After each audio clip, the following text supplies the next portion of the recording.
Assalamualaikum warahmatullahi wabarakatuh. Dengar Ustaz?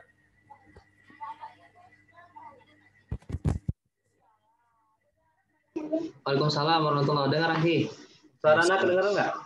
Dengerin Ustaz. Oke, siap. Kita mulai 7.30 apa 8.30 ya? Ya. Yang Udah. lain belum. Iya, ya. Kita tunggu lagi Ustaz. Kita tunggu 15 menit lagi.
Assalamualaikum warahmatullahi wabarakatuh.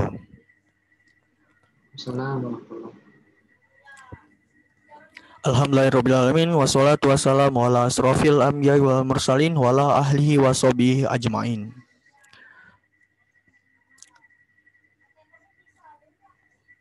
Alhamdulillah kita telah diberikan kesehatan, ya, baik fisik, iman, dan kita tidak lupa bersyukur kepada Allah SWT yang karenanya kita masih bisa bernapas di hari ini, di malam ini. Nah, dan tidak lupa salawat serta salam kepada Nabi Muhammad SAW yang karenanya kita diberikan jalan darinya, yaitu adalah Islam, agar kita tidak hina. Nah, sebelum kita sampai kepada materi, ya, coba saya absen dulu. Ini dari mana aja nih untuk peserta? Boleh di chat di kolom chat dari mana, dari kota mana saja.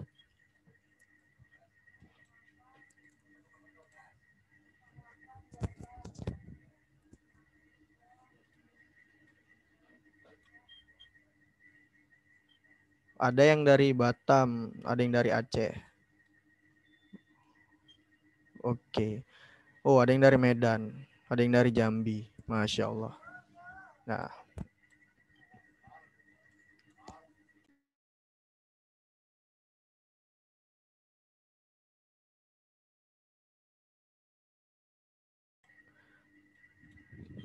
masih dari daerah Sumatera, ya. Alhamdulillah, Masya Allah. Semoga para peserta pada webinar malam ini senantiasa Allah berikan kesehatan, baik fisik maupun iman. Nah, sebelum itu saya mau absen dulu lewat Google Form. Saya akan kirimkan ke kolom chat ya.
Itu sudah ada Google Formnya di kolom chat.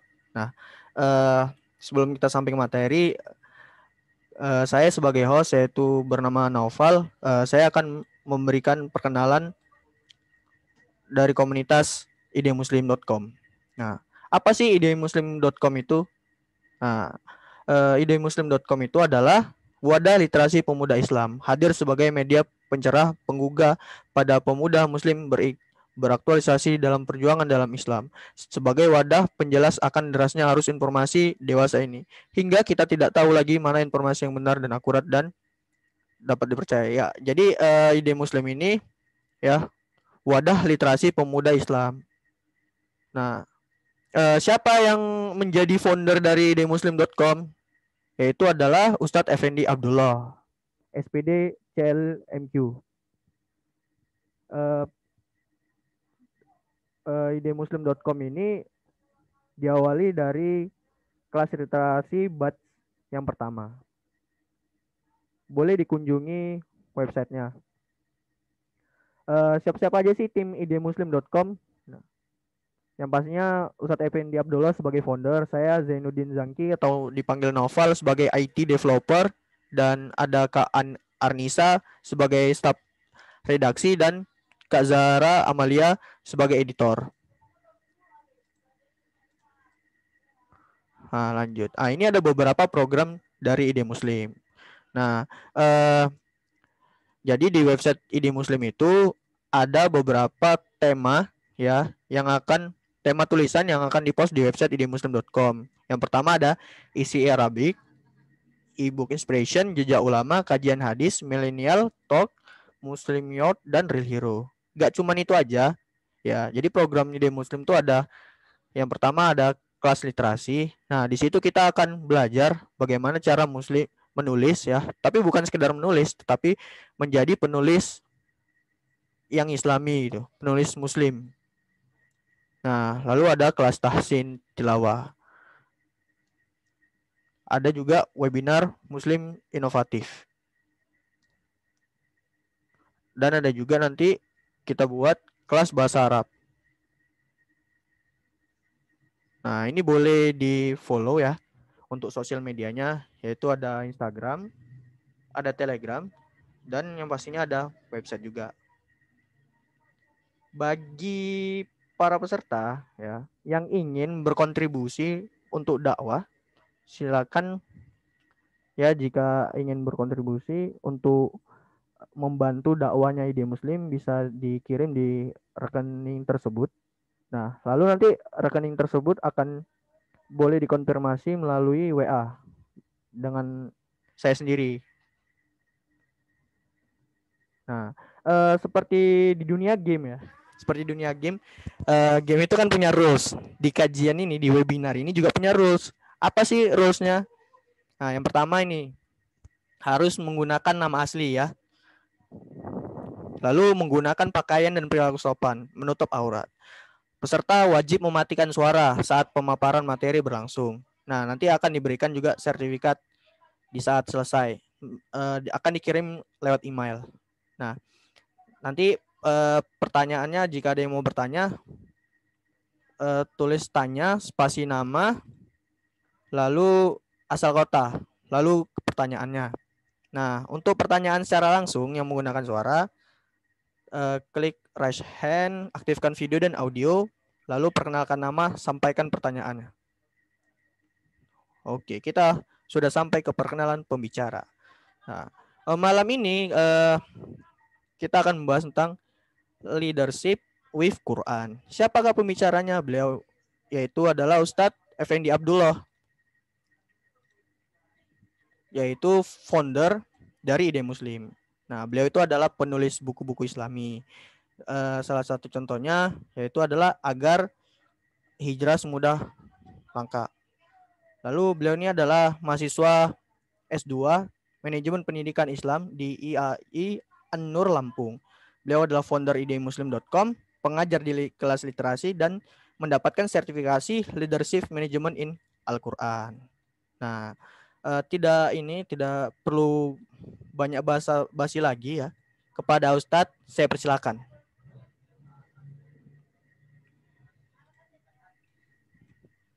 Mulai ya. Boleh Ustadz. Ana bismillah, coba share screen dulu.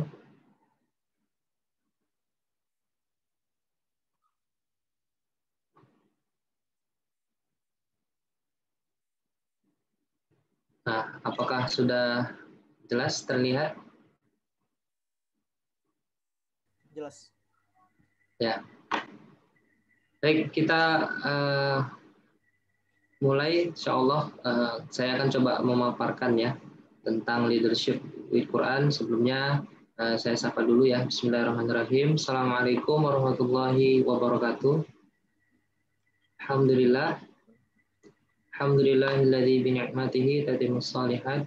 Asyhadu an la ilaha illallah wahdahu la syarikalah wa asyhadu anna Muhammadan abduhu wa rasuluhu alladzi la nabiyya ba'da. Allahumma shalli ala Muhammad wa ala ali Muhammad. Amma ba'du. Alhamdulillah, puji syukur kepada Allah Subhanahu wa taala yang memberikan kita berbagai kenikmatan ya, nikmat sehat, nikmat rezeki, nikmat iman dan juga nikmat Islam ya. Nikmat yang harus kita senantiasa jaga Kenapa? Karena memang dengan nikmat iman dan Islam kita bisa merasakan bagaimana indahnya hidup dalam naungan Al-Qur'an. Dengan adanya nikmat iman dan Islam, kita bisa berkesempatan untuk memperoleh tiket ke surganya Allah. Dengan nikmat iman dan Islam, kita bisa mengenal apa itu Al-Quran, apa itu hadis, ya, dan sebagainya. Jadi Masya Allah, nikmat iman dan Islam ini membuat kita senantiasa harus bersyukur. Dan bentuk syukur itu bukan hanya dengan mengucapkan Alhamdulillahirabbil alamin, tapi bentuk syukur yang seyogianya itu adalah menggunakan seluruh kenikmatan yang Allah berikan itu pada jalan-jalan, pada aktivitas-aktivitas, pada amal-amal yang Allah ridhoi. Nah, termasuk kemudian mengkaji Islam, ya, ikut webinar dengan idemuslim.com dan sebagainya. Karena yang Allah ridhoi, maka inilah yang harus kita syukuri sebagai hambanya Allah Subhanahu wa Ta'ala. Nah, yang kedua, salawat dan salam kepada Nabi kita yang mulia, ya, sosok manusia yang paling agung, sosok manusia yang paling sempurna mengajarkan kepada umatnya, baik perkara-perkara yang sifatnya adalah pribadi diri kita, bersosialisasi dengan masyarakat, bahkan sampai bernegara, diajarkan oleh beliau yang mulia, yaitu Nabi kita Muhammad Sallallahu Alaihi Wasallam. Allahumma salli ala Muhammad wa ala ali Muhammad. Nah, Masya Allah, ini saya lihat para peserta banyak ya yang masuk dan terus-menerus masuk. Ya, saya coba sapa dulu semuanya. Ya, mungkin yang baru masuk nanti silahkan di kolom chat ya, atau bisa raise hand di Zoom-nya ya, dan sebutkan dari kota mana saja nanti, dan juga nanti Naufal bisa di-share link-nya lagi untuk absensi ya. Siap, Ustaz. Oke. Baik, ini Ana coba bahas secara akademis, secara perlahan ya, bertahap, holistik tentang bagaimana leadership with Quran. Nah, alhamdulillah, jadi beberapa waktu yang lalu saya mendapatkan pelatihan dan juga sudah sertifikasi tentang bagaimana manajemen leadership in Quran. Jadi bagaimana cara kita menjadi seorang leader atau menjadikan Quran sebagai leader kita dalam bertindak. Nah, jadi ini materinya sangat penting sekali dipahami oleh seorang muslim. Kenapa? Karena seorang muslim itu ketika dia hidup di dunia, pegangannya adalah Quran dan Sunnah, Quran dan hadis, gitu ya. Nah, Quran adalah wahyu yang Allah Subhanahu Wa Taala turunkan ya kepada Nabi kita Muhammad SAW melalui perantara malaikat Jibril alaihissalam.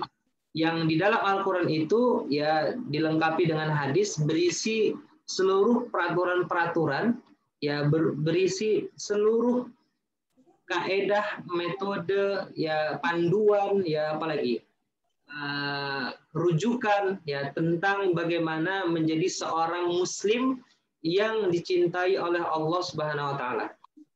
Nah, jadi acara ini akan membahas, akan membedah, akan membongkar bagaimana seharusnya kita bertindak sesuai dengan Al-Quranul Karim. Nah, baik. Kita lanjut ya. Nah, saya mau tanya ke teman-teman sekalian ya. Ini Masya Allah banyak yang masuk lagi. Saya mau tanya kepada teman-teman, silahkan nanti di komentari di kolom chat ya. Nah, apa sih definisi atau pengertian leadership atau kepemimpinan menurut kawan-kawan sekalian? Silahkan di kolom chat ya, diberikan pendapatnya ya, apa kira-kira ya definisi dari kepemimpinan atau leadership menurut kawan-kawan sekalian.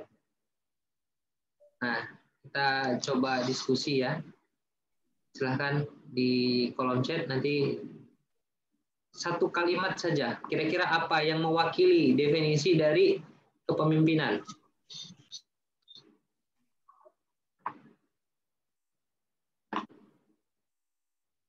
Ada? Ini masih absensi dari kota-kota ya. Ya, Masya Allah. Ini sudah masuk ya beberapa komentar dari Yeni ya. Beliau mengatakan leadership adalah manajemen memberi arahan, Masya Allah. Kemudian ada Mbak Mahmudah ya. Beliau mengatakan manajemen adalah integritas, Masya Allah. Kemudian ada Umi M. Fadli Ananda. Seseorang yang mampu mempengaruhi dan membawa manajemen atau masyarakat sesuai tujuan yang ingin dia capai. Masya Allah. Baik. Jadi definisi manajemen apa leadership ini tidak pernah jauh-jauh. Oh ini ada sadis, sabar dan disiplin. Masya Allah. Ini Imawan Fahrul Razi. Masya Allah. Barakallahu fikum. Sadis ya, luar biasa. Baik. Nah jadi leadership ini erat kaitannya dengan yang namanya kepemimpinan. Ya. Nah, leader dan leadership, pemimpin dan kepemimpinan. Ya. Jadi kita coba mencari tahu ya secara definisi apa sih leadership itu. Jadi ada satu hadis ya, hadis dari Rasulullah SAW ya disebutkan dan ini hadisnya muttafaq alaih ya, jadi sahih insyaallah karena dari Bukhari dan Muslim.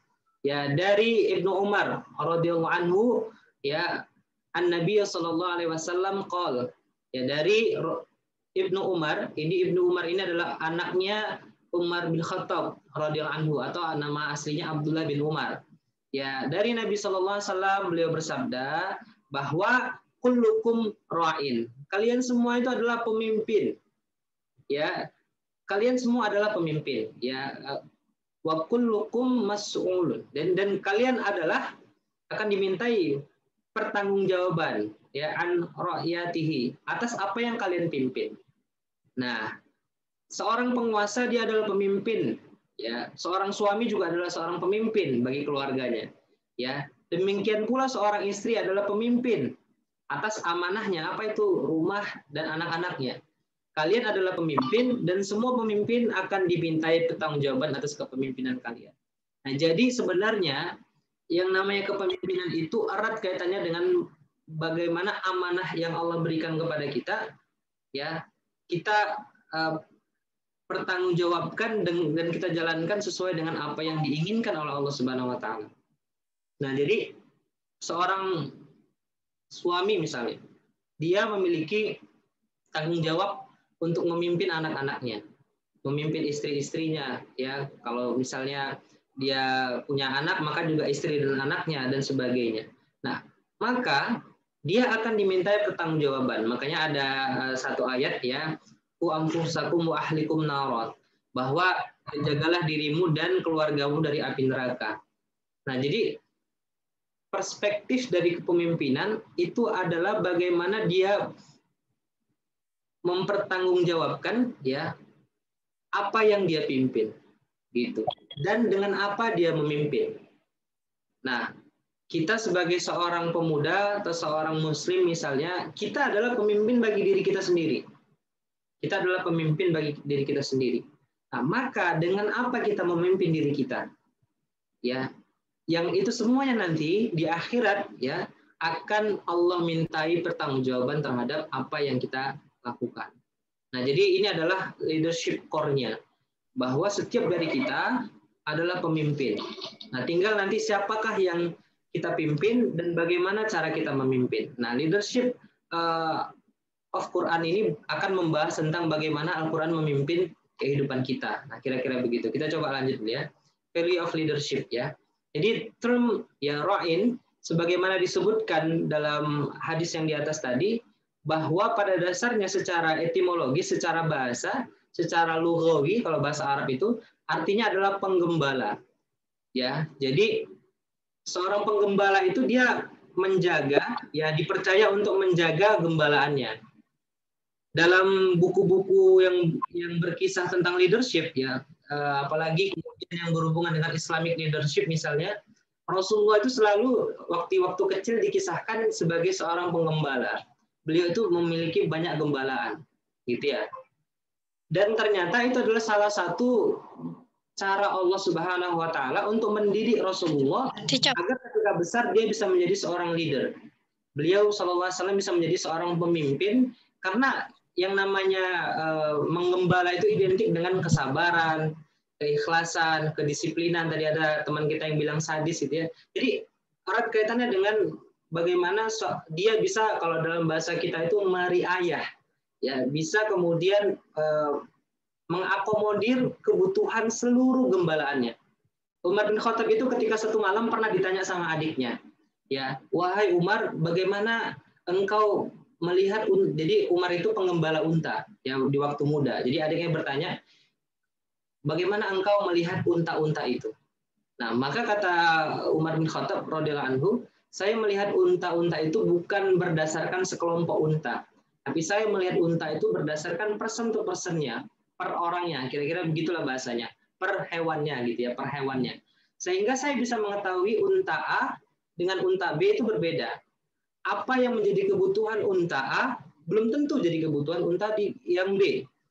Apa yang menjadi yang dibenci oleh unta yang A, maka belum tentu itu dibenci oleh unta yang B. Nah, kalau kita bisa melihat dari sudut pandang itu, kata Umar, maka kita akan menjadi orang yang adil. Nah, makanya seorang pemimpin itu, ya, dia harus bisa melihat, ya, kebutuhan, ya, mana itu keinginan dan apa tanggung jawabnya. Dia harus bisa melihat secara objektif. Nah, nanti saya akan bahas apa-apa saja syarat untuk jadi seorang leader, ya, menjadi seorang pemimpin yang berdasarkan Al-Quran. Nah, jadi secara bahasanya adalah itu, ya. Dia dituntut untuk berlaku adil dan mampu melaksanakan sesuai dengan tugasnya dan penuh tanggung jawab. Nah, term al-amir, ya, pemimpin tadi adalah orang yang mempunyai kewenangan atas beberapa hukum atau hakim. Nah, tapi maksudnya hakim di sini, ya teman-teman sekalian, hakim di sini itu bukan maksudnya al-hakim yang memberikan hukum secara sebagaimana Allah. Jadi Allah itu salah satu sebutannya adalah Al-Hakim. Salah satu julukannya Allah itu adalah Al-Hakim. Jadi yang memberikan hukum.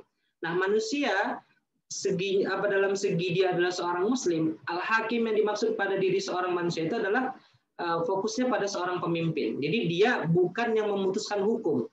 Ya, jadi manusia atau seorang muslim dia bukan memutuskan hukum, tapi dia mengambil hukum dari al-hakim untuk diberikan kepada bawahannya. Kira-kira begitu. Misalnya gini, penguasa, ya.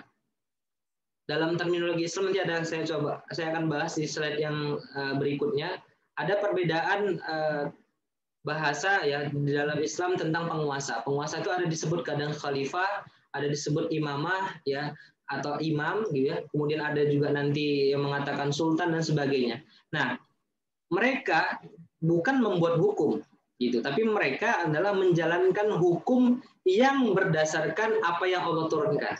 Makanya Khalifah Umar bin Khattab itu ketika beliau menjabat, ya, lebih kurang 30 tahun, ya, di Madinah, kalau saya tidak salah, kata beliau, tugas pertama seorang pemimpin adalah, ya, sebagai seorang khalifah dia adalah memastikan ketaatan 100%.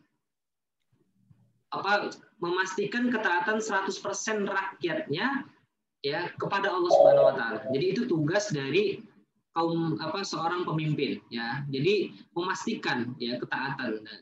Jadi bukan kemudian membuat hukum, tapi kemudian menyampaikan hukum yang berdasarkan dari Al-Qur'an. Makanya ketika seorang pemimpin itu bersalah, ada namanya muhasabah lil hukam. Memuhasabahi pemimpin. Nah, dan itu boleh. Itu misalnya ketika Umar bin Khattab salah, maka diingatkan oleh rakyatnya, oleh kaum muslimin yang lain. Maka Umar mengatakan sodakta, beliau benar. Dan itu sesuatu yang fitrah. Kenapa? Karena manusia itu adalah sering lupa, sering khilaf dan sebagainya. Nah, jadi leadership itu berkaitan tentang bagaimana kita mendapatkan amanah dan tanggung jawab dan kita menjalankan tugas kita secara adil, ya, gitu. Leader kriteria, nah ini yang saya sebutkan tadi. Ini nanti kawan-kawan, ya, yang mungkin punya kitabnya, ya, ini kitabnya sangat masyhur, ya, di kalangan para alim, ya, para penuntut ilmu, ya. Judul bukunya adalah Al-Ahkamus Sultaniyah yang ditulis oleh Imam Al-Mawardi rahimahullah. Jadi kata beliau ada sekitar 6, ya, kriteria dari seorang pemimpin. Yang pertama adalah adil. Nah, adil ini bukan adil memutuskan dengan yang menurut dia benar, tapi adil yang memutuskan dengan sesuai dengan apa yang Allah turunkan. Jadi adil dalam dalam makna di sini adalah memutuskan setiap perkara menurut apa yang Allah putuskan. Nah, itu namanya adil. Jadi pemimpin itu harus adil. Ya, kita misalnya seorang pemuda, kita harus bisa adil memutuskan ya apa yang ingin kita lakukan. Nanti saya kasih contoh-contohnya, gitu ya. Nah, kedua, berilmu pengetahuan. Nah, para ulama salaf itu mengatakan ilmu itu terbatas pada apa yang apa yang ada di dalam Al-Quran dan Sunnah. Nah, itu adalah ilmu. Ya, makanya para ulama itu mereka tidak pernah membuang-buang waktu untuk mempelajari hal-hal yang tidak berfaedah, untuk mempelajari ilmu-ilmu yang tidak bermanfaat bagi mereka untuk urusan akhirat mereka. Kalau sekedar belajar, ya, untuk kemudian membantah, ya. Mereka mempelajari perkara-perkara yang kemudian menjadi masalah di tengah-tengah umat untuk membantah itu dengan argumentasi Islam. Nah, tetapi kalau dikatakan apa ilmu yang bermanfaat, gitu ya, maka para ulama salaf mengatakan ilmu yang bermanfaat adalah apa yang berdasar dari kitabullah wa sunnah. Nah, mungkin kalau kita belum bisa baca Quran, ya itu pasti sulit gitu. Tapi kalau kita sudah fasih berbahasa Arab dan kemudian belajar Islam dengan benar, belajar Quran itu adalah sesuatu yang sangat indah, yang sangat tidak pernah merasa puas gitu. Kemudian ketiga, sehat indranya, ya, penglihatan, pendengaran dan sebagainya. Keempat, anggota tubuhnya normal dan tidak cacat. Kelima, memiliki kecerdasan yang membuatnya mampu mengatur rakyat dan mengelola kepentingan publik atau al-masalah, ya, maslahah. Ya. Dan yang keenam, keberanian dan ketegasan sehingga mampu melindungi pihak yang lemah dan menghadapi musuh. Nah, keberanian dan ketegasan ini penting bagi seorang leader, gitu ya kawan-kawan. Jadi misalnya ada satu anekdot ya yang sangat sering disampaikan motivator. Mereka bilang begini, kawanan singa akan menjadi kumpulan hewan yang penakut ketika dipimpin oleh domba. Gitu. Jadi kalau singa, masyarakatnya itu singa, katakan maksudnya ini analogi ya. Jadi kalau kawanan singa tapi dipimpin oleh domba, maka dia akan menjadi singa-singa tadi akan menjadi singa-singa yang penakut. Karena jangankan mereka mau berharap pada pemimpinnya baru dapat masalah aja udah lari misalnya begitu. Tapi kawanan domba dipimpin oleh seekor singa, mereka akan jadi domba-domba yang pemberani. Kenapa? Karena pemimpinnya singa. Jadi itu analogi yang selalu disampaikan. Kenapa? Karena memang berhubungan dengan keberanian dan ketegasan. Nah, kira-kira gitu. Oke, jadi kita Masya Allah ini terus bertambah ini. Partisipannya sekarang ada 30 peserta ya, alhamdulillah. Nah, kemudian bagaimana leadership dengan Al-Quran? Ya, ini kan leadership dari definisi-definisi yang kita sudah mahfum, ya, yang kita sudah pahami. Nah, lalu bagaimana menghubungkan leadership dengan Al-Quran ini? Nah, baik, saya akan bahas di slide berikutnya. Nah, jadi all people, ya, semua orang, ya, akan belajar tentang yang namanya leadership, ya. Bahkan dalam keseharian, dalam dunia pekerjaan dan sebagainya, ya, yang namanya leadership ini adalah salah satu komponen soft skill yang harus ada pada diri seorang muslim. Nah, kaitannya tentang leadership with Al-Quran ini bagaimana? Ya, kita akan mencoba untuk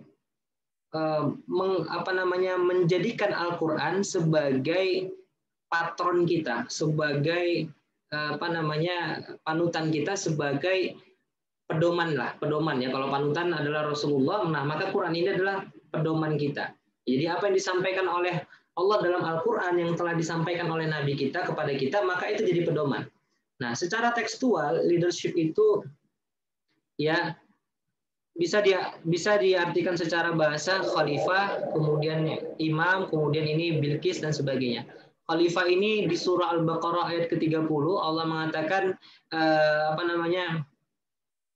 bahwa Allah bertanya kepada para malaikat, ya, inni ja'ilun fil ardi khalifah. Sesungguhnya aku ingin menciptakan di muka bumi seorang khalifah.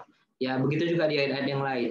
Nah, secara kontekstual, kalau tadi khalifah itu adalah setiap manusia, maka secara kontekstualnya, maka seluruh manusia apapun pekerjaannya, apapun jabatannya, apapun kesibukannya, maka dia adalah khalifah. Contoh nih, guru. Guru adalah khalifah bagi murid-muridnya, pemimpinnya dalam artian begitu ya. Jadi pemimpin bagi murid-muridnya gitu maksudnya ya. Ya. Kemudian dosen, pemimpin bagi mahasiswanya.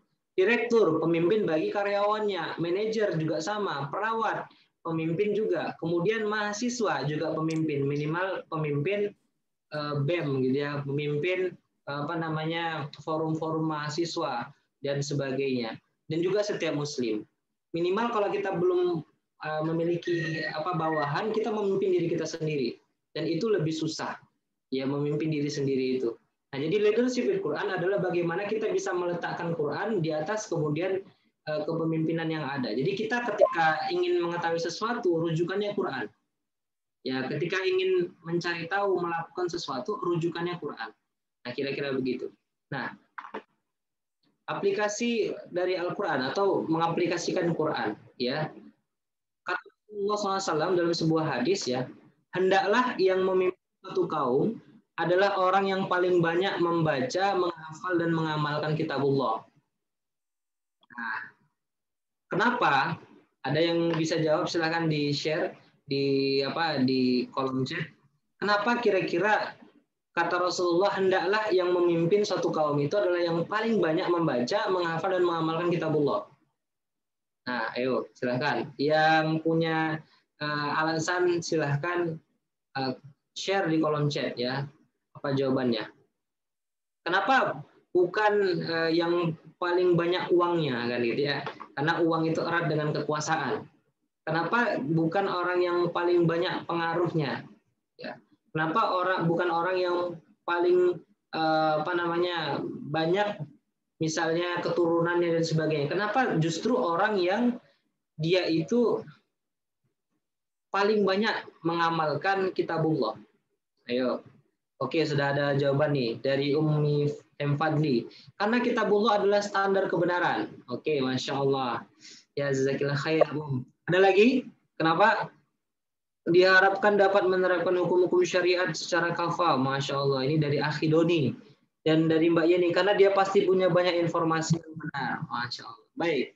Nah, jadi teman-teman, kenapa kemudian ya ketika kita memimpin atau apapun dalam hidup kita harus bersandar kepada kitabullah? Karena kitabullah itu adalah satu-satunya standar kehidupan seorang muslim. Jadi rujukan yang benar dari kehidupan seorang muslim adalah kitabullah. Jadi kalau di dalam surah Al-Baqarah itu disebutkan ya ayat yang kedua, yang itu pasti sudah hafal, ya dzalikal kitabul la raiba fihi hudal lil muttaqin. Ya, jadi sesungguhnya kitabul la raiba fihi, kitab ini tidak ada raiba, tidak ada keraguan di dalamnya, hudal lil muttaqin, petunjuk bagi orang-orang yang ingin bertakwa, yang bertakwa. Nah, maka Al-Qur'an ya ketika dia menjadi guide kita, menjadi panduan kita, maka tentu dia akan mengarahkan pada jalan yang benar. Kalau dalam bahasa Al-Quran itu ihdinas siratal mustaqim. Ya, sirat yang kemudian jalan yang benar, yang itu diikuti oleh orang-orang sebelum kita, orang-orang bertakwa. Ya. Dan kemudian kita bisa melihat ya bahwa pemimpin-pemimpin di dalam Islam atau bahkan di luar Islam itu sangat banyak yang takjub kepada Al-Quran. Jangankan kemudian seorang muslim, di luar muslim pun banyak yang takjub dengan Al-Quran. Nah, kenapa kita yang beragama Islam dari lahir, dari orok, dari mulai brojol gitu ya, sampai sekarang masih menjadikan kitab-kitab di luar Al-Quran sebagai rujukan kita. Misal, mau bahas bisnis, rujukannya bukan Rasulullah, bukan Quran dan Sunnah, tapi Bill Gates misalnya. Ya, misalnya Mark Zuckerberg misalnya. Padahal Mark sendiri itu sangat takjub dengan Al-Khwarizmi ya kalau tidak salah saya. Karena beliau menemukan algoritma yang itu sangat penting dalam perkembangan teknologi gitu ya. Nah, kita malah justru takjub sama mereka. Mereka aja takjub kepada kaum muslimin. Nah, hal-hal yang seperti ini kenapa? Karena kita tidak mengenal Islam secara holistik, secara benar gitu. Nah, jadi dalam hal kepemimpinan pun begitu. Kalau ada seorang pemimpin yang kemudian dia menerapkan Quran dalam kepemimpinannya, dia pasti pemimpin yang adil dalam hal apapun itu. Kenapa? Karena kemudian Quran itu jadi standar yang Allah berikan. Jadi ukuran standar kebenaran kita itu bukan apa yang menurut kita benar, tapi apa yang menurut Allah Subhanahu wa taala benar. Gitu. Jadi ada satu ayat di dalam Al-Qur'an Allah mengatakan ya bahwa sesuatu yang baik belum tentu baik bagi kalian. Ya, bisa jadi buruk ya. Sebaliknya sesuatu yang buruk yang kemudian sesuatu yang tidak kita sukai ya itu bisa jadi baik bagi kalian. Maka kata Allah, wallahu ya'lamu wa antum la ta'lamun. Maka Allah yang mengetahui sedangkan kalian tidak tahu apa-apa. Nah, maka standar kebenaran seorang muslim itu bukanlah fakta tetapi adalah Al-Qur'an atau bahasanya mungkin adalah wahyu ya. Jadi wahyulah Quran, Sunnah dan sebagainya yang menjadi standar kebenaran kita. Nah, gitu. Jadi alhamdulillah ini tadi banyak yang komentar ya. Itu menandakan teman-teman aktif ya mengikuti materinya. Oke, sekarang kita akan coba tes ke kawan-kawan sekalian ya.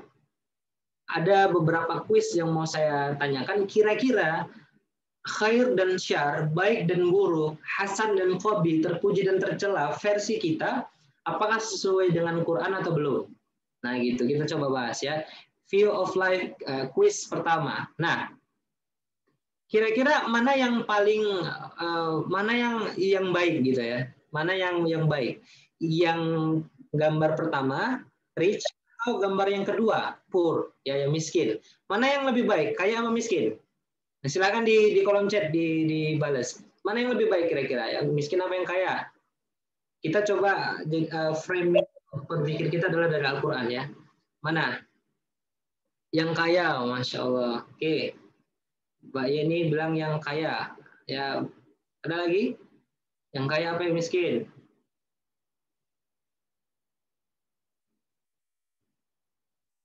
Tidak keduanya, Masya Allah. Umi Fadli, tidak keduanya. Yo, kayaknya yang jawabnya yang dari tadi masih orang yang sama, Masya Allah. Ini ada sekitar 30, berapa novel? 32, 34 ya? 33. 33. Ada 33 partisipan. Nah, silahkan dijawab kawan-kawan yuk. Tidak keduanya. Oke, Masya Allah. Nah, mana kira-kira yang baik ya, yang menurut Al-Quran? Ternyata kalau kita menjadikan Quran sebagai standar, ya kaya dan miskin itu masing-masing ya bisa baik bisa buruk. Karena kunci utamanya bukan kaya atau miskinnya gitu ya, tapi adalah bagaimana mereka menggunakan kekayaan dan bagaimana mereka bisa menggunakan ketiadaan harta atau kemiskinan mereka tetap taat kepada Allah Subhanahu wa taala. Nah, ini ada jawaban dari Wahyuni Sahara, Masya Allah. Kaya atau miskin, jika mereka bertakwa, maka itu yang baik. Nah, jadi begitulah teman-teman ya leadership of Al-Quran itu. Jadi bagaimana kita bisa menjadikan Quran sebagai ya petunjuk hidup kita. Jadi kita bisa mulai hari ini bisa melihat bahwa kaya dan miskin itu bukan takaran baik atau buruk. Ya, tentu kaya baik ketika kekayaannya digunakan di jalan Allah. Tapi buruk ketika kekayaannya justru digunakan untuk bermaksiat. Ya, orang kaya itu ketika di akhirat nanti dia bisa masuk surga cepat, bisa juga lama. Kenapa? Karena dia akan ditanya tentang hartanya, dari mana dia dapatkan, kemana dia keluarkan. Orang miskin ya juga sama. Ya, kalau kemiskinannya dia penuhi dengan kesabaran, keikhlasan, ya kemudian rasa bersyukur dengan apapun kondisi dia, maka insya Allah itu akan menjadi jalan dia menuju ridho Allah. Nah, maka kalau kita belajar tentang leadership of Al-Quran, maka kita akan melihat bahwa apapun yang kita lihat di depan kita, kita harus cari tahu dulu di Quran itu apa sih yang dijelaskan tentang hal tersebut. Gitu. Ternyata kaya dan miskin itu bukan takaran Allah cinta atau Allah tidak cinta. Yang menjadi takaran adalah takwa. Makanya kata Allah di dalam Al-Quran di surah Al-Hujurat itu, ya inna akramakum indallahi atqakum. Bahwa sesungguhnya yang paling mulia di antara kamu di sisi Allah ialah yang bertakwa di antara kalian. Gitu. Jadi inilah kemudian yang menjadi standar kita. Kaya, alhamdulillah. Kekayaannya digunakan di jalan Allah. Miskin, alhamdulillah. Ya, kemiskinan tadi membuat dia sabar dan mendapatkan derajat yang mulia di sisi Allah. Makanya Rasulullah itu ketika beliau mendapatkan hal yang beliau sukai, beliau mengatakan, Alhamdulillahilladzi bini'matihi tatimus salihat. Ketika Rasulullah mendapatkan perkara yang dia tidak sukai, beliau mengatakan, Alhamdulillah ala kulli hal. Kedua-duanya diucapkan dengan awal kalimat Alhamdulillah. Menunjukkan apa? Menunjukkan bahwa ya apapun yang Allah berikan itu yang terbaik. Gitu. Karena bisa jadi dia kaya, justru membuat dia nggak mau sholat. Kaya membuat dia lupa tentang kewajiban sedekah. Kaya membuat dia lupa terhadap kewajiban memberikan makan kepada fakir miskin dan anak yatim dan sebagainya. Nah itu. Nah ini view of life yang kedua. Mana kira-kira yang mau kita ikutin, gitu ya? American style atau Muslim style? Oke, yang mana? Ayo silakan lagi, chat silakan. Yuk, kita mau ikut yang mana? Muslim, Masya Allah, Dafa. Ya, jazakallah khair ini, Dafa Harsandi, Muslim style. Ada lagi? Ayo, kalau ini pasti ya, semua jawabannya Muslim ya. Mudah-mudahan yang dijawab di sini ya Muslim sesuai dengan yang benar-benar kita terapkan. Yang itu doa kita. Karena kadang-kadang kita takjub juga kan dengan tampilan-tampilan orang-orang yang mungkin ya tidak Islam gitu ya, dengan berbagai alasan lah, baik itu mungkin yang memang suka ya atau mungkin yang memang pekerjaannya berhubungan dengan lifestyle-nya orang-orang barat dan sebagainya. Nah, maka kita harus kemudian menjadikan Quran sebagai view of life-nya. Nah, apa kata Rasulullah? Ya, Nabi SAW bersabda, "Man tasyabbaha biqaumin fahuwa minhum." Barang siapa menyerupai satu kaum, maka dia termasuk mereka. Nah, jadi teman-teman, leadership of Al-Quran itu adalah bagaimana kita ketika melakukan sesuatu, ya mengerjakan sesuatu, bahkan berbicara tentang sesuatu, landasan kita apa yang ada dalam Al-Quran, dalam hadis ya, dalam kemudian Islam. Jadi jangan sampai kita berbuat tanpa ilmu. Nah, kaidahnya begitu. Jadi al-ilmu qabla amal, ya ilmu sebelum beramal, sebelum berbuat, bahkan sebelum berbicara. Nah, gitu. Dua-duanya boleh asal tidak melanggar syariat. Ya benar. Ya, jadi ketika kita kemudian berbicara tentang style, ya ketika itu kemudian hal-hal yang mubah misalnya gitu ya, yang tidak ada hubungannya dengan hadharah atau kemudian dengan pernak-pernik agama atau kepercayaan tertentu yang dilarang dalam Islam, ya maka boleh-boleh saja. Nah, tetapi mungkin kalau sudah naik nanti levelnya lagi, ya seorang pembelajar, ya seorang ulama dan seterusnya, maka pakaian itu bukan hanya sekedar boleh atau tidak boleh, atau bukan hanya sekedar ada atau tidak dalil yang melarangnya, tapi ada kadang bukti kecintaan. Jadi kalau dalam perkara usul fikih itu as-sunnah ya, itu adalah segala sesuatu yang disandarkan kepada Rasulullah. Baik itu perkataan, perbuatan, ya kemudian sikap. Bahkan sampai ada beberapa ulama walaupun tidak banyak yang menyampaikan pakaiannya pun adalah bagian daripada sunnah. Bagaimana Rasulullah berpakaian, bagaimana Rasulullah memakai minyak wangi dan seterusnya. Nah itu kalau misalnya kita sedikit mempelajari lagi gitu ya ke atas. Gitu. Ini dari Fahrul Roji, insya Allah Rasulullah style. Ya, oke, Masya Allah. Jazakallah khairan. Baik, view of life yang ketiga. Oke, nah ini kira-kira kita pilih mana? Pasti semua pilih yang susu daripada alkohol. Ya, apa landasannya? Nah gitu. Landasannya adalah karena Allah mengharamkan khamar, ya, dan setiap yang memabukkan itu adalah haram. Nah, jadi kalau kita sudah melakukan segala perbuatan kita, view of life-nya itu adalah Quran dan Sunnah, maka hidup itu mudah. Gitu. Dan jangan sungkan, ya kawan-kawan, jangan merasa kita itu minder atau merasa kita itu jahil atau bodoh gitu. Gara-gara kita mengatakan Wallahu alam, ya. Wallahu alam. Saya nggak tahu, saya nggak tahu. Itu bukan berarti kita bodoh. Itu tandanya kita berhati-hati. Ya. Para imam kita pun, ya, misalkan Imam Ahmad dan sebagainya, ketika ditanya tentang satu perkara, ketika mereka nggak tahu jawabannya wallahu alam, dan itu bukan berarti mereka itu jahil gitu ya, atau kemudian tidak berilmu. Justru kehati-hatian mereka. Daripada salah lebih bagus jawabannya wallahu alam.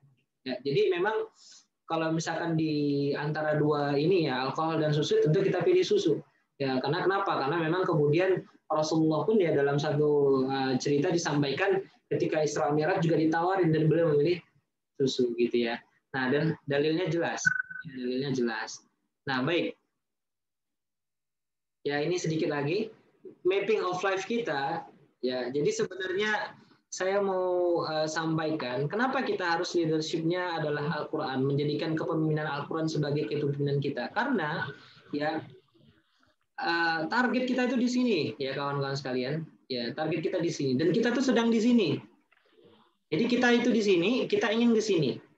Ya, mau saya bergerak kelihatan ya, Naufal? Waktu mengarahkan, ya? Baik, oke. Jadi kalau kita berbicara tentang alur kehidupan manusia, alam ruh, alam kandungan, kemudian dunia.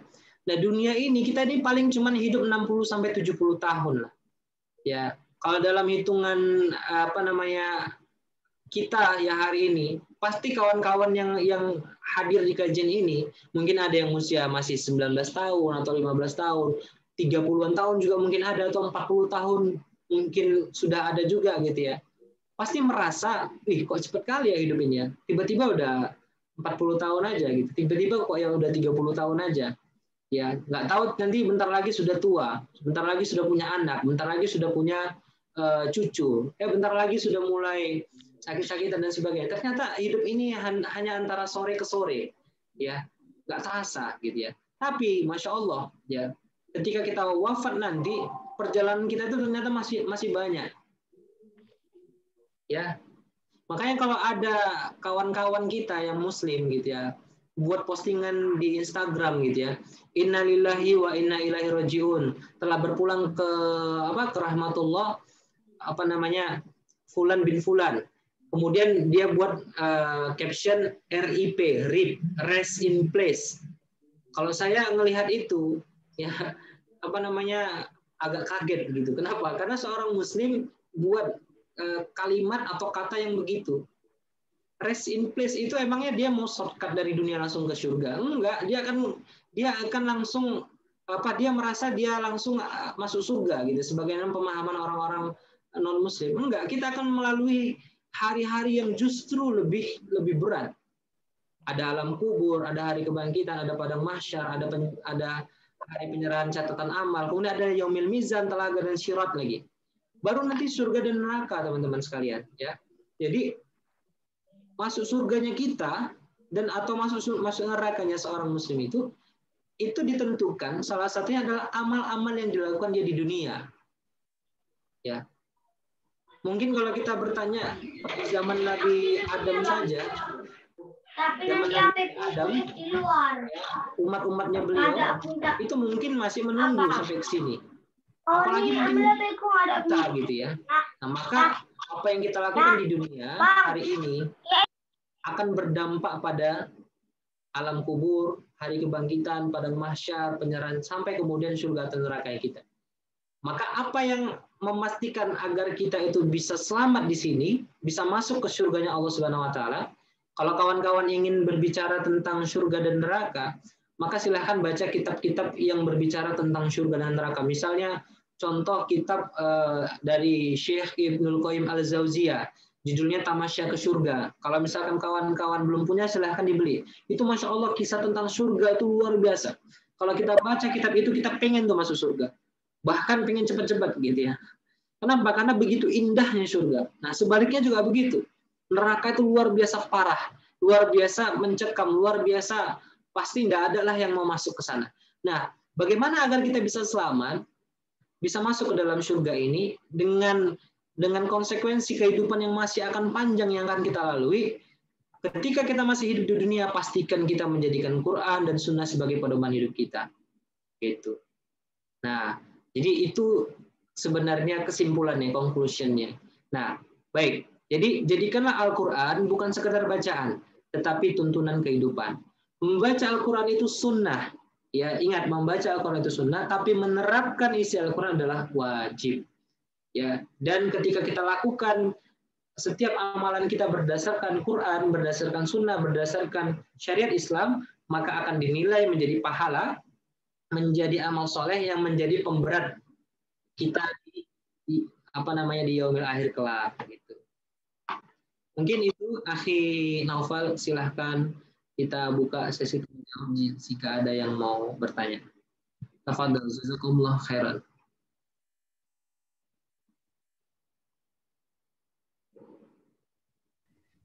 Alhamdulillah, terima kasih Ustadz yang telah memberikan materi yang sangat luar biasa ini. Nah, sekarang kita akan masuki sesi diskusi. Bagi teman-teman yang ingin bertanya, boleh tulis pertanyaannya, siapa namanya, dari kota mana, di kolom chat. Atau bisa langsung raise hand dan sebutkan nama, kota, dan pertanyaannya. Monggo.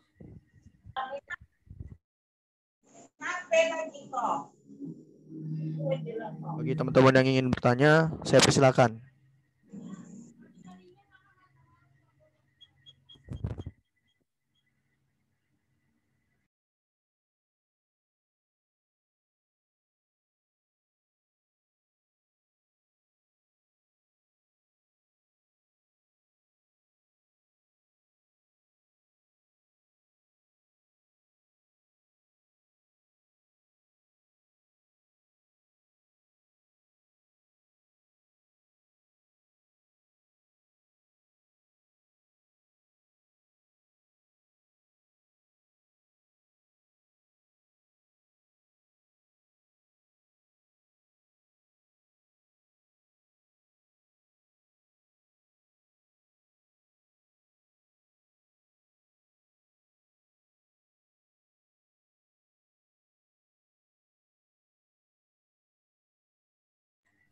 Itu ada yang raise hand itu, Akhi.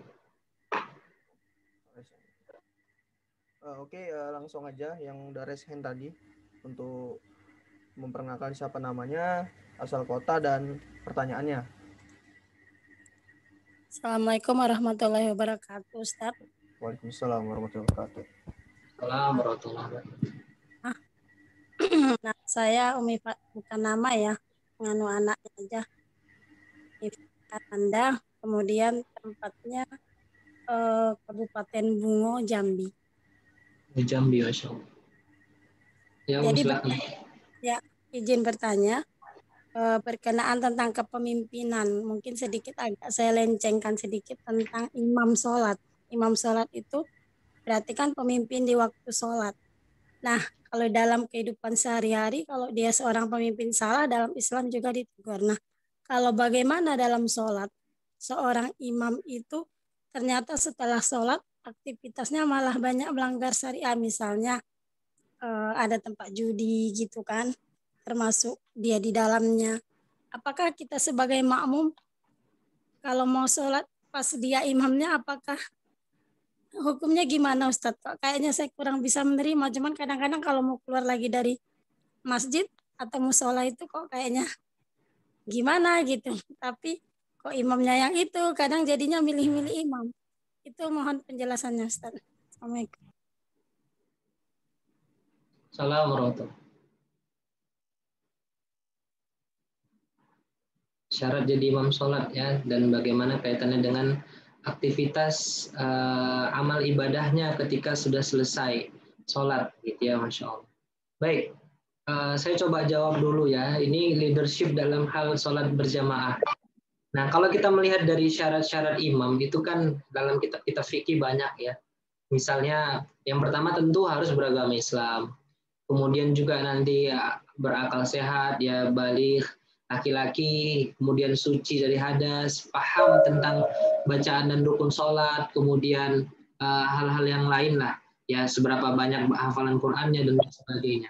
Nah, tadi Umi bertanya bagaimana kalau seandainya ketika di luar sholat, ya dia melakukan hal-hal yang mungkin bisa jadi bermaksiat lah, istilahnya begitu. Misalkan judi dan sebagainya. Nah ini bagaimana hukumnya? Sehingga akhirnya milih-milih gitu ya. Milih-milih kira-kira apa namanya mau sholat nggak sama imam yang begini gitu ya. Nah baik, saya coba akan bahas ya insya Allah dari Al-Quran. Ya dari bagaimana definisi Al-Quran menjelaskan. Baik, jadi yang pertama ya tentu tadi kita bisa melihat ya setiap amalan itu kan sebenarnya dia berbeda-beda gitu. Ketika kemudian seorang Muslim dia sholat, ya dia jadi imam dan sebagainya, secara rukun dan syaratnya bagus semuanya gitu ya. Nah maka sebenarnya di saat jadi imam itu dia sah sholatnya dan yang dipimpin juga insya Allah. Nah bagaimana dengan aktivitas dia di luar sholat? Nah maka sebenarnya itu kembali kepada dia. Ya, itu kembali kepada dia. Ya, karena yang paling utama sebenarnya dari hal fikih sholat itu apa seorang imam sholat dia harus paham fikih tentang sholat. Ya, ketika dia sudah paham dan sebagainya, maka insya Allah kita sebagai makmum ya itu menjadi tanggung jawabnya imam kan gitu. Nah, kalau dia salah itu jadi tanggung jawabnya dia. Ya, nah kita itu insya Allah sah sholatnya. Nah, lalu bagaimana Ustadz kalau misalnya kita melihat di luar ternyata dia buat maksiat dan sebagainya macam. Ya, nah ada yang kemudian bertanya ke saya juga hal-hal yang mirip lah gitu. Ada dia rajin sholat tapi nggak mau puasa. Ada yang kemudian dia rajin puasa tapi kok setiap puasa ngegibah aja. Nah dan sebagainya. Nah sebenarnya memang ada kaitannya ya gitu. Memang ada kaitannya karena memang dalam hal kepribadian seorang muslim itu ya apa yang dia ucapkan, yang dia pahami harus sesuai dengan aktivitas. Nah, maka tentu ya kalau misalnya kondisinya imamnya demikian, maka berarti ada yang salah dalam pemahamannya, ada yang salah dalam kepribadian Islamnya. Gitu. Nah, kalau bagaimana dengan kita sebagai makmum? Ya justru kalau misalkan Umi ada waktu ya kasih tahu aja.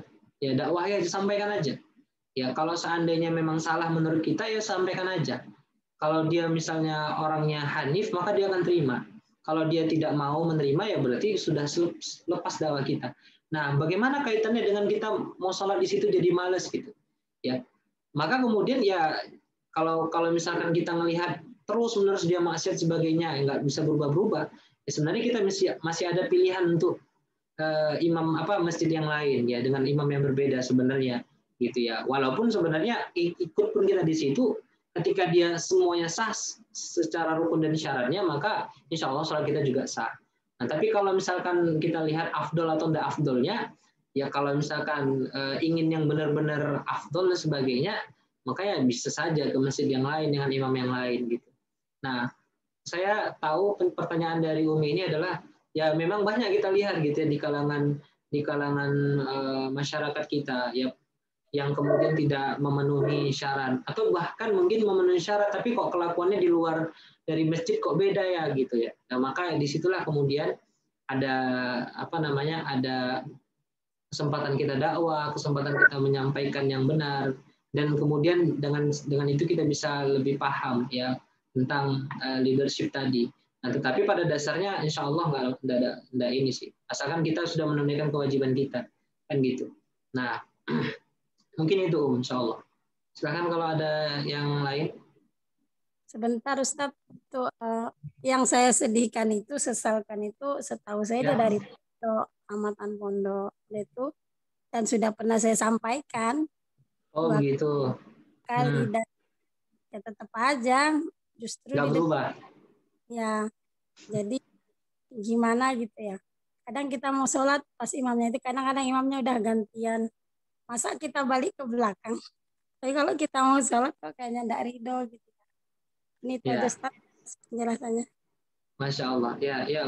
Jadi memang kalau misalnya sudah diingatkan sebagainya, maka ya afdoliyahnya, walaupun seorang muslimah sebenarnya kan yang paling baik itu di rumah ya. Ya tapi kalau misalnya kondisi tertentu sehingga harus di masjid ya bolehlah kalau menurut saya kalau memang sudah berkali-kali ya disampaikan. Karena bisa jatuh ke fasik nanti. Imam yang seperti itu kan gitu ya. Nah, itu harus kita pertimbangkan juga. Ya, jazakillah khairan. Silakan kalau ada lagi yang ingin bertanya. Ada pertanyaan Ustaz di kolom chat. Nah, ini saya bacakan aja Ustaz ya. Tapi Ustadz sampaikan terkait pemimpin yang melindungi pihak yang lemah. Nah, itu pertanyaannya. Bagaimana mewujudkan itu jika pemimpin itu sendiri tidak memahami bahwa ia lemah? Dalam arti kata, dia memimpin banyak orang, namun dia pun sering mengeluarkan kebijakan tergantung orang kuat di belakangnya. Itu gimana, Ustadz? Ya, baik. Nah, jadi salah satu syarat untuk jadi pemimpin itu adalah merdeka. Nah, kalau zaman dulu itu merdeka yang dimaksud itu dia bukan budak, ya, bukan hamba sahaya dan sebagainya.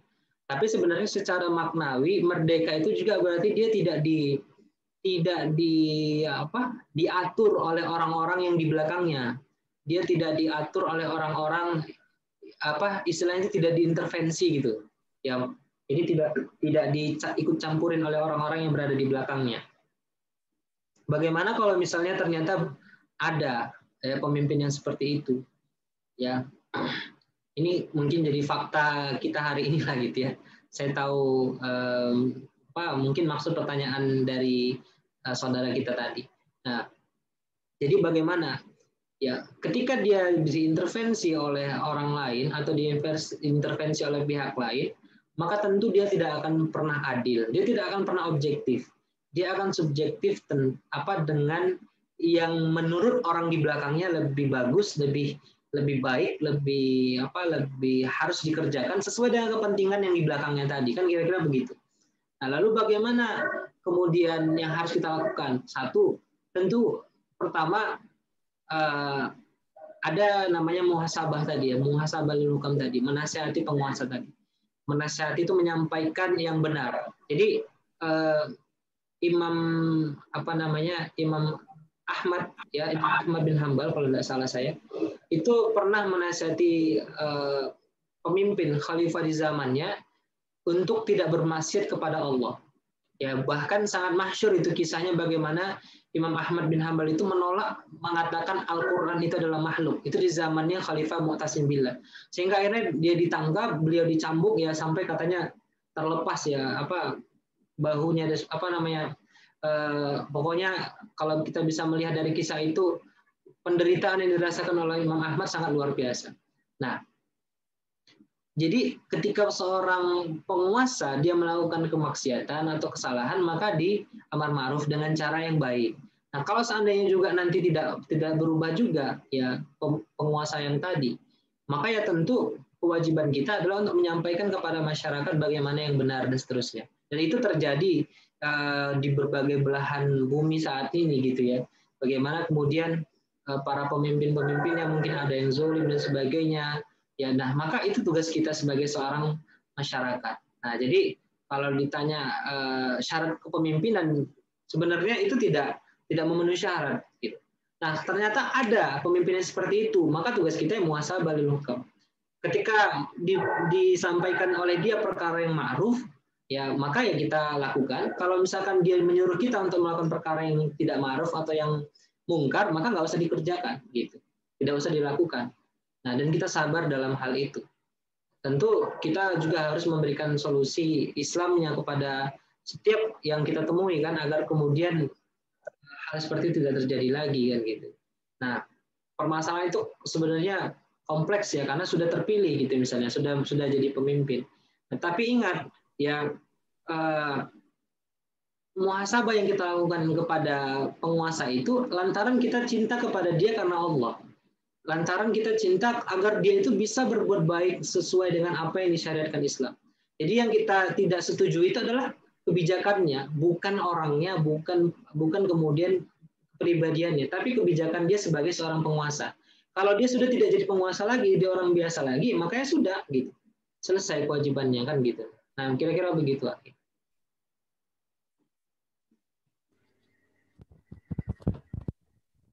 Oke, untuk sesi pertanyaan yang kedua kepada peserta saya persilakan. Untuk linknya kayaknya bisa di-share lagi deh. Oke, Ustaz. Halo, Assalamualaikum.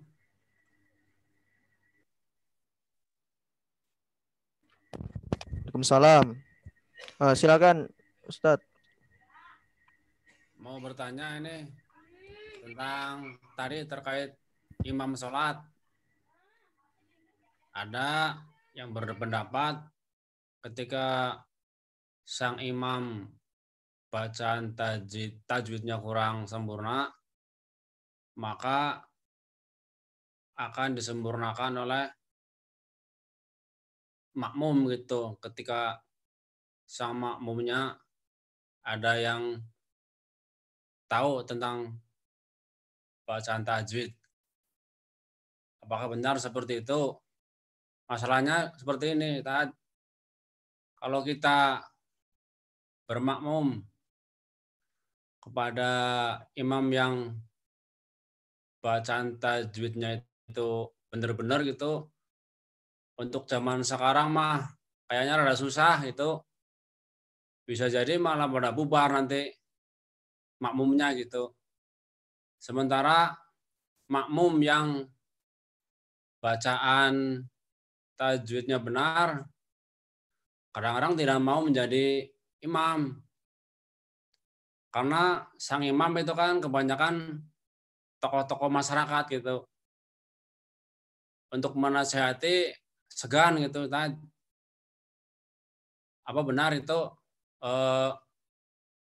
ketika bacaan tajwidnya seorang imam itu salah, bisa kemudian bisa sementara makmumnya tahu, bisa disempurnakan oleh bacaan makmum yang tajwidnya benar gitu. Seperti itu barangkali ditunggu jawabannya. Terima kasih. Wassalamualaikum warahmatullahi wabarakatuh. Assalamualaikum warahmatullahi wabarakatuh. Silakan Ustadz. Monggo dijawab Ustadz.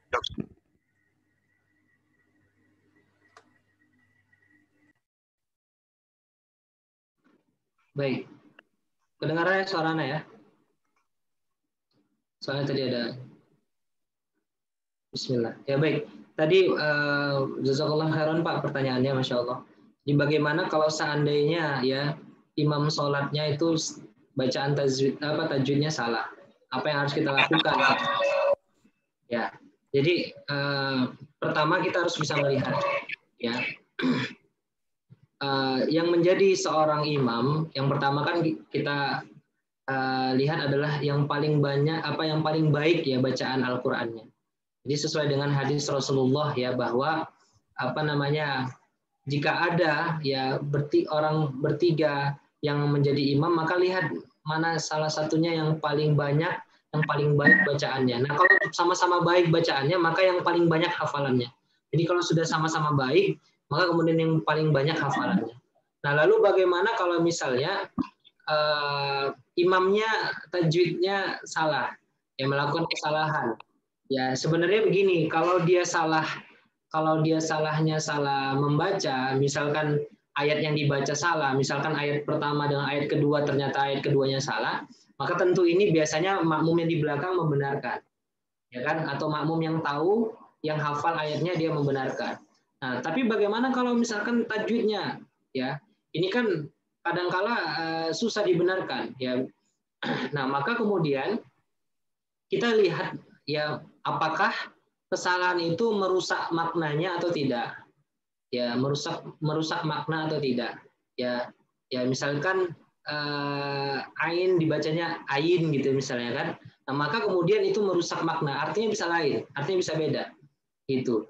Misalnya itu harusnya mendengung dibuat tidak mendengung, harusnya kemudian panjang tapi kemudian tidak. Nah, maka dilihat kalau seandainya ya itu akhirnya berubah makna, ya maka tentu kita harus koreksi.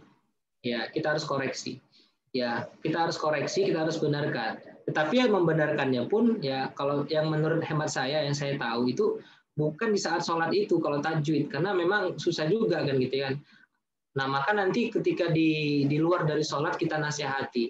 Ya, di luar dari sholat kita nasihati. Ya. Nah, maka kemudian imam tadi sebaiknya tidak lagi menjadi imam, ya harus belajar lagi baru kemudian boleh menjadi imam. Nah itu wallahu a'lam bishawab.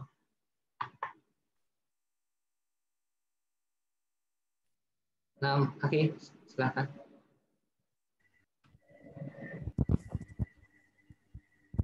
Oke, ini Ustadz ada pertanyaan lagi dari chat. Assalamualaikum warahmatullahi wabarakatuh. Ini dari Medan Ustadz, dari Mbak Wahyuni Sahara. Ini izin bertanya Ustadz, bagaimana pandangan Islam jika pemimpin tidak menerapkan syariat atau hanya mengambil sebagian syariat Islam saja? Bahkan pemimpin terkadang menerapkan aturan yang melanggar syariat. Apakah kita tetap harus menerima pemimpin tersebut, Ustadz?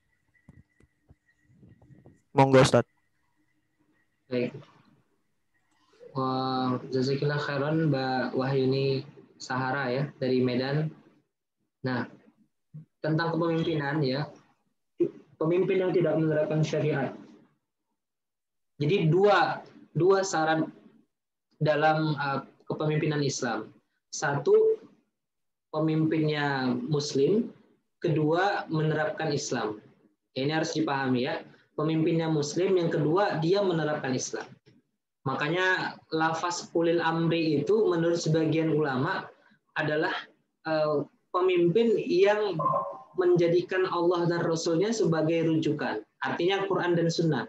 Jadi atiullah wa atiur Rasul wa ulil amri minkum. Itu artinya adalah ulil amrinya tadi menjadikan Quran dan Sunnah sebagai rujukannya. Nah kalau seandainya tidak dilakukan demikian, maka pemimpin tadi dikatakan banyak versi, ada yang mengatakan pemimpin zalim dan sebagainya. Itu satu konteksnya. Jadi tidak cukup hanya pemimpinnya Muslim, tapi dia juga menjalankan Islam, gitu ya. Kedua, kemudian bagaimana dia hanya mengambil sebagian syariat Islam, bahkan pemimpin terkadang menerapkan aturan yang melanggar syariat, yang nggak usah diikuti. Ya, tidak ada ketaatan dalam kemaksiatan.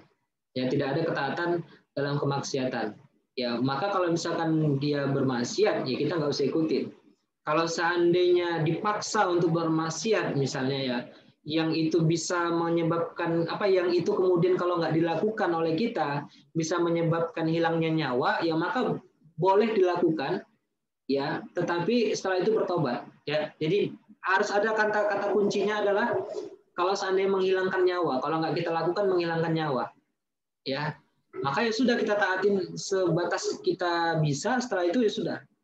Itu kalau seandainya. Tapi kalau memang hanya sekedar dia kasih tahu begini segala macam lah tentang aturan-aturannya yang itu melanggar syariat, maka nggak usah dilakukan. Ya, jadi tidak ada ketaatan kepada kemaksiatan. Nah, kalau seandainya kemudian kita punya waktu untuk menyampaikan dakwah kepada dia, ya kita dakwahkan. Gitu.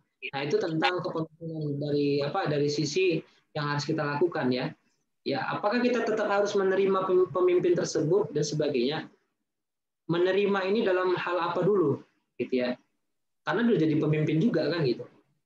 Ya, kalau dalam hal menerima apa yang dia sampaikan, kalau itu memang baik ya sudah ikutin saja gitu. Tapi kalau misalnya kita menerima dalam arti kita ikhlas dengan kepemimpinan, seluruh kepemimpinan dia mau baik atau salah, ya ini tentu tidak boleh. Kalau salah tetap harus dinasihatin. Makanya tadi saya sampaikan ada muhasabah lil hukam itu. Ya ketika salah ya dinasihatin. Atau cari tahu dulu sebenarnya bagaimana latar belakangnya kenapa keputusan itu bisa ada gitu, kebijakan itu bisa ada. Nah, ya seperti hari inilah misalnya gitu ya. Kita tidak hidup di dalam kepemimpinan yang benar-benar Islam, ya maka kalau baik ya dilakukan, kalau tidak ya kita punya kesempatan untuk menyampaikan kebaikan itu. Nah, walaupun bisa jadi berat dan sebagainya, tapi kalau memang harus disampaikan ya sudah disampaikan gitu. Dalam artian begini, dalam artian adalah kita menyampaikan itu bukan karena kita membenci personnya, tapi karena kita ingin agar kebaikan itu ada pada dia, maka kita sampaikan. Karena dia pemimpin kita di tengah-tengah kita. Dalam hal terkecil misalkan di kantor misalnya begitu ya. Di kantor atasan kita mengatakan memutuskan kebijakan yang tidak adil menurut kita, ya maka kita bisa sampaikan. Ya, kita bisa sampaikan mana yang benar. Ya kalau seandainya dia tidak menerima ya sudah selesai. Ya karena dakwah itu bukan memastikan kebenaran tapi menyampaikan kebenaran gitu. Wallahu a'lam bishawab. Silakan Aki, ini kayaknya ada pertanyaan lagi. Ya, ada pertanyaan Sampai lagi. jam 10 ya. Ya. Ada yang raise hand tadi. Ya, ada pertanyaan lagi kayaknya. Ini ada yang langsung ngechat saya direct musik. Nah, ini ada yang bertanya, Ustaz. Bagaimana kepemimpinan menurut pandangan Islam? Dari Dava Arsandi dari Medan. Monggo, Ustaz. Gimana pertanyaannya? Bagaimana kepemimpinan menurut pandangan Islam? Gitu aja, Ustaz. Itu ada lagi kayaknya yang nanya satu lagi. Oh ya, Bisa ini aja.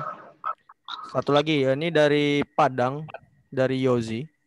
Izin bertanya, dalam sebuah organisasi, apakah seorang pemimpin boleh mengambil keputusan langsung? Sebab sebelumnya sudah minta saran daripada anggota, tapi anggota slow respon. Tapi karena kondisi membutuhkan suatu keputusan, apakah boleh diputuskan langsung oleh seorang pemimpin? Gitu, Ustaz. Monggo, Ustaz, dijawab.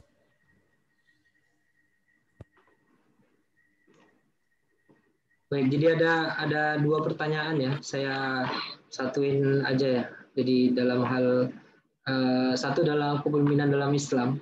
Kemudian yang kedua tadi dalam organisasi, apakah seorang pemimpin boleh mengambil keputusan langsung sebab sebelumnya sudah minta saran dari para anggota, tapi para anggota slow respon. Oke, baik. Nah, seorang pemimpin itu ya kalau dalam hal keputusan sebenarnya ya standarnya itu bukan banyak atau sedikitnya pendapat ya. Seorang pemimpin itu kalau misalnya dia sudah mengatakan A, walaupun masyarakat karyawan yang bilang B atau C atau yang lain, maka dia bisa tetap menjalankan yang A tadi. Jadi sebenarnya ketika dalam catatan keputusannya itu sesuai dengan dengan syariat Islam. Nah, gitu ya. Tapi tidak menggugurkan kewajiban para bawahan untuk memuhasabahi dia kalau seandainya ya ada keputusan kebijakannya yang salah. Kenapa? Karena memang perkara kebijakan itu kan perkara solusi yang diberikan manusia atau satu tindakan yang diberikan oleh manusia, gitu. Sehingga ya kalau misalnya dia melakukan kesalahan, ya dia harus dimuhasabahin. Kalau seandainya dia melakukan satu keputusan, ya maka kalau itu benar harus ditaatin. Jadi sebenarnya dalam kondisi tadi misalkan slow respon, ya silahkan saja dilakukan hal tersebut. Nanti kan ada evaluasi gitu. Nah, kemudian bagaimana karakter kepemimpinan dalam Islam? Tadi sudah saya jelaskan di slide ya. Ada 6 ya, ada 6 karakter ya seorang pemimpin dalam Islam menurut Imam Al-Mawardi ya di kitab Al-Ahkamus Sultaniyah. Yang pertama, dia harus kemudian adil. Adil maksudnya dia memutuskan hukum ya melalui berdasarkan Quran dan Sunnah. Kemudian berilmu pengetahuan, ya memiliki ilmu. Ya, jadi seorang leader itu dia harus memiliki pengetahuan tentang leadership, komunikasi, tentang kalau pemimpin dalam Islam harus mengetahui tentang Quran dan Sunnah, ya dan sebagainya. Kemudian sehat, ya sehat indranya. Kemudian merdeka, tidak diintervensi oleh orang-orang di belakangnya. Kemudian juga memiliki keberanian dan ketegasan dan sebagainya. Nah, jadi pada intinya sebenarnya karakter kepemimpinan Islam itu ya bagaimana dia bertanggung jawab terhadap apa yang dia pimpin kepada Allah. Karena nanti dia akan diminta pertanggungjawabannya. Gitu. Nah, sedangkan kemudian perkara-perkara yang sifatnya afdholiyah, ya afdholiyah misalnya sudah punya pengalaman, ya sudah usianya mungkin sudah di atas 40 dan sebagainya. Nah, itu kan syarat-syarat pendukung saja, tapi yang pasti yang tadi. Gitu. Jadi ketika diberikan kekuasaan, dia tidak menggunakannya untuk kepentingan pribadi, tapi untuk kepemimpinan yang dia urus, untuk kepemimpinan orang yang dia bawahi. Maka tadi saya sampaikan apa yang disampaikan Umar bin Khattab, kewajiban ya Umar bin Khattab radhiyallahu anhu, kewajiban pertama seorang pemimpin adalah memastikan ketaatan ya rakyatnya kepada Allah Subhanahu wa taala. Nah, dari situ kita bisa melihat bahwa ternyata kepemimpinan dalam Islam itu erat kaitannya dengan tanggung jawabnya kepada Allah, bukan sekedar tindakan, ya, keputusan dan sebagainya. Nah, itu wallahu a'lam bishawab. Mungkin itu akhir.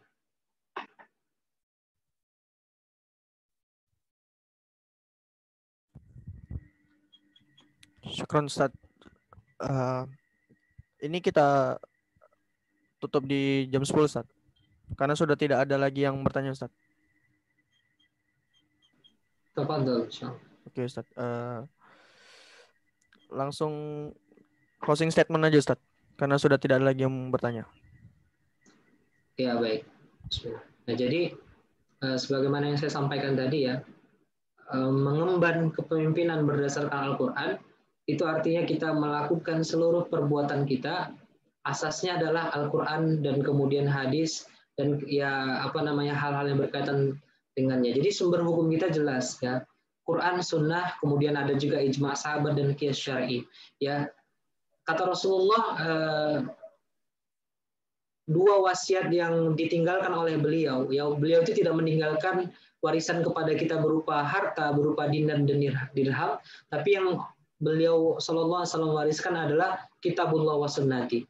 Bagi siapa yang mengikuti Quran dan Sunnah, maka tidak akan pernah tersesat abada, selama-lamanya. Ya, jadi harapan saya dan kawan-kawan dari idmuslim.com dan tentunya ya yang diinginkan oleh Allah Subhanahu wa taala kepada kita, bagaimana kita bisa menjadikan Al-Qur'an sebagai pedoman hidup kita. Sebagaimana Allah mengatakan ya, bahwa Quran itu hudal lil muttaqin, petunjuk bagi orang-orang yang bertakwa. Jadi itu adalah inti dari pembahasan leadership di Quran. Jadi setelah kajian ini saya harapkan ketika kawan-kawan ingin berbuat, berbicara, melakukan aktivitas apapun, jangan langsung dilakukan dulu kalau tidak tahu ilmunya. Nah, ketahui dulu ilmunya dari Quran. Oh, ternyata Quran membolehkan, bahkan ada pahalanya, maka lakukan. Kalau ternyata kata Quran nggak boleh, gitu, walaupun nampak menggiurkan, terlihat luar biasa, tapi nggak boleh kata Quran, maka jangan dilakukan. Lebih baik ditinggalkan. Insya Allah, Allah akan mengganti dengan yang lebih baik. Wallahu a'lam bishawab.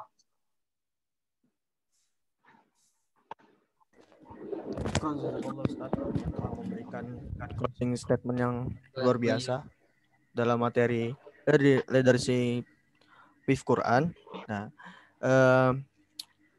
bagi para peserta ya, jika ingin mengetahui info dari ID Muslim, bisa di follow akun idmuslim.com, yaitu adalah ID Muslim. Bisa dicari di Instagram. Nah, untuk mengetahui tulisan-tulisan yang terbaru, bisa dicek di website idmuslim.com. Nah, atau teman-teman bisa masuk ke grup Telegram idmuslim.com. Oke. Mungkin itu saja webinar malam ini. Mohon maaf jika ada kesalahan saya sebagai host, baik kata maupun sikap. Nah, mari kita tutup dengan membacakan doa kifaratul majelis. Subhanakallahumma wa bihamdika asyhadu an la ilaha anta astaghfiruka wa atubu ilaik. Wassalamualaikum warahmatullahi wabarakatuh. Waalaikumsalam warahmatullahi wabarakatuh.